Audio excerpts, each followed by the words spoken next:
오늘 본문은요, 4가지 심판을 말하고 있어요. 기근, 사나운 짐승, 칼, 전염병에 대해서 말씀하면서 계속해서 하나님께서 심판하실 때 구원은 개별적이기에 타인의 믿음으로 함께 구원 얻을 수 없다는 거예요.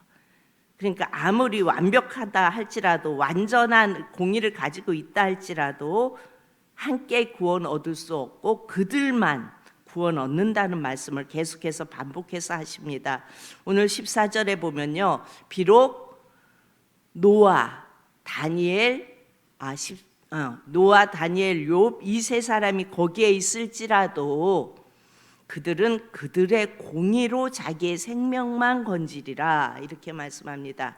그러니까 재앙과 같은 상황 속에서 믿음을 지켰고 그로 인해 하나님의 구원을 경험한 이 세 사람을 증인으로 세워서 계속 말씀하고 계시는데, 이들이 아무리 의인이라도 자기의 생명만 구원할 수 있다는 겁니다. 여기에서 자기의 공의라는 말씀이 나오는데요, 이것은 완전한 상태, 즉 여기서 말하는 자기의 공의는 하나님과 바른 관계가 맺어져 있는 상태를 말하는 거예요.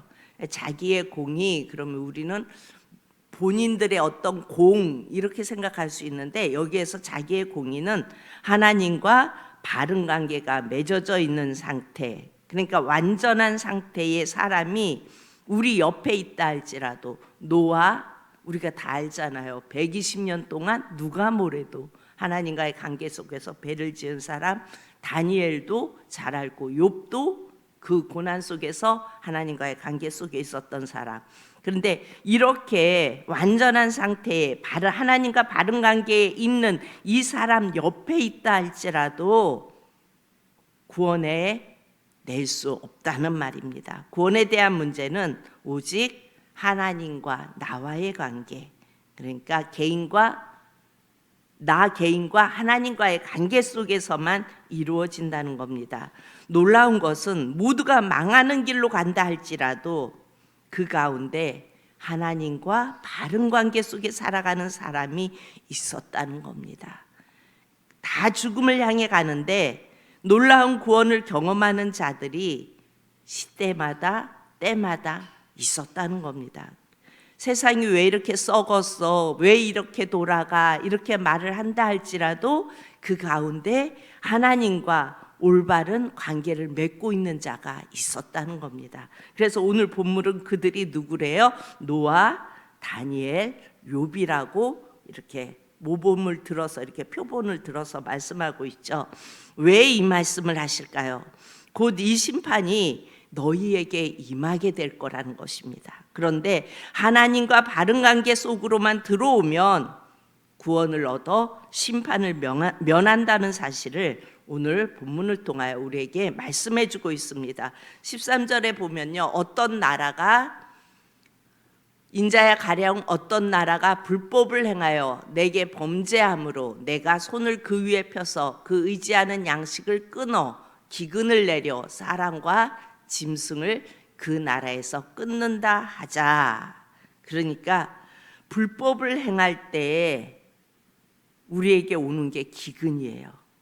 우리는 살면서 나라나 어쩌면 우리 개인적으로 삶의 기근이 올 때 우리는 빨리 엎드려서 하나님 앞에서 내가 버려야 할 우상과 죄가 있나 점검해 봐야 합니다. 우리는 영적인 구조를 보면서 이 모든 상황 속에서 모든 결정을 하시는 그 하나님을 바라볼 수 있어야 되고 그 하나님을 믿어야 합니다.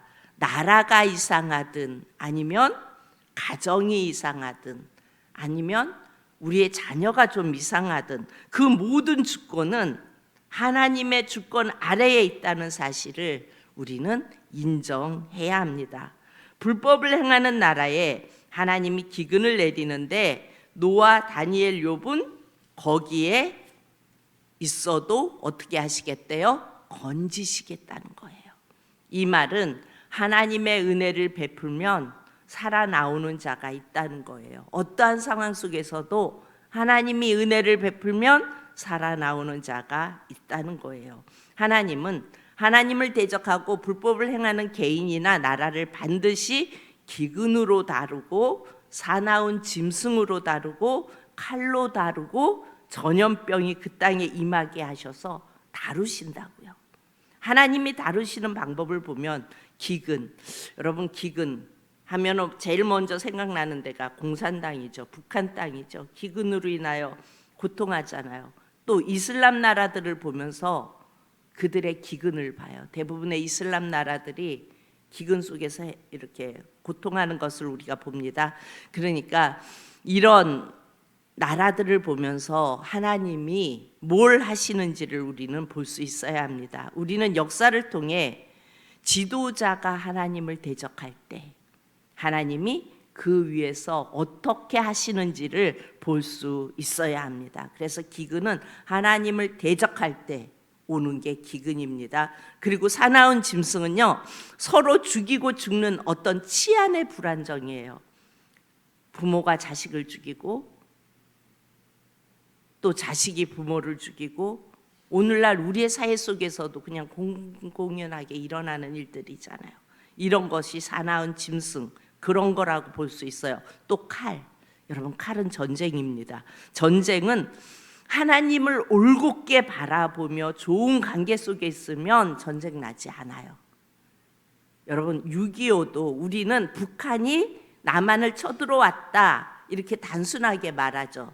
그런데 사실 북한 땅이 남한보다 북한이 먼저 왕성한 부흥의 불길이 일어났다는 건 우리가 다 알고 있잖아요. 그런데 6.25 전쟁 전에 이 왕성한 부흥의 불길 속에서 교회들이 커지면서 뭔 일이 있었냐면요, 기독교의 역사 속에서 보면 6.25 전쟁 때에 이 북한의 교단 싸움이 엄청나게 일어났어요. 그러니까 왕성하게 부흥을 하면서 점점 커지면서 교단이 커지면서 그곳에서 교단 싸움이 왕성했습니다.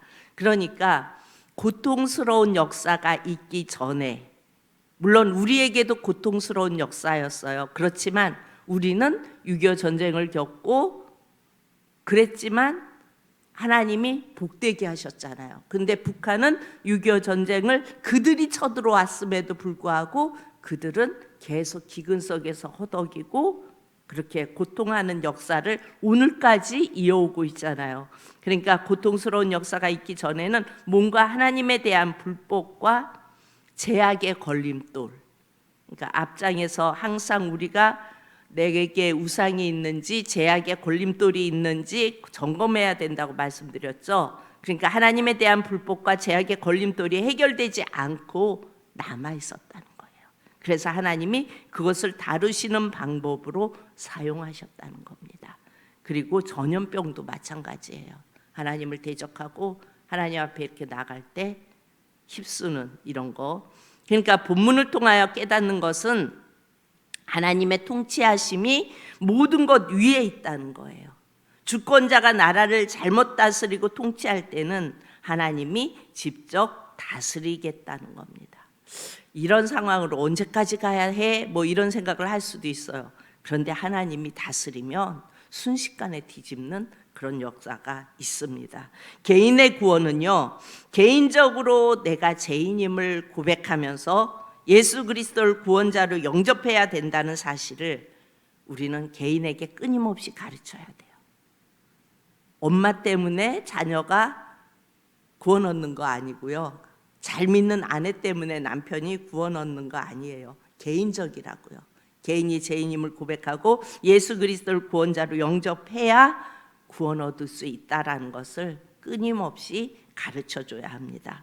모든 것 위에 통치하시는 하나님, 아무리 세상이 하나님을 대적하고 혼란스럽고 이대로 가면은 아무 희망이 없어 보인다 할지라도, 그래서 하나님의 심판이 내려도 그 가운데서 하나님과 바른 관계를 맺고 있는 자들은 예수님이 붙들고 계시고 그를 구원하시고 보호하신다는 겁니다. 요한계시록이 바로 그 말씀이에요. 아무리 세상이 뒤집어지고 그야말로 악한 세력들이 마지막에 판을 친다 할지라도 그곳에서 하나님과의 올바른 관계, 그러니까 예수님이 내 안에 계시고 그 예수님이 주인 되셔서 살아가는 삶을 사는 자들은 어떻게 하신다고요? 구원하시고 보호하신다는 말씀입니다. 이 새벽에 나온 사랑하는 성도님들, 세상의 흐름이나 아니면 타인이 아닌 나 자신, 우리는 세상의 흐름을 보면서 왜 저래, 또 타인을 보면서 저 사람은 왜 저래, 그게 아니라 나 자신을 늘 점검해야 돼요. 나 자신. 그리고 예수님께 꼭 붙어 있어야 됩니다. 그리고 하나님과의, 예수님께 붙어 있어야 우리는 하나님과의 바른 관계가 유지돼요. 그렇죠? 예수님을 통해서 우리는 하나님을 볼 수 있잖아요. 그러니까 예수님을 꼭 예수님께 붙어 있고 하나님과의 바른 관계를 유지하는 저와 여러분이 되어져서 세상이 아무리 어지럽고 혼란스럽다 할지라도 그곳에서 오늘 본문의 세 사람의 모습처럼 우리도 항상 하나님의 공의로 구원 얻을 수 있는 자리에 서 있는 저와 여러분이 되어질 수 있기를 축복합니다. 참 좋으신 아버지 하나님, 은혜를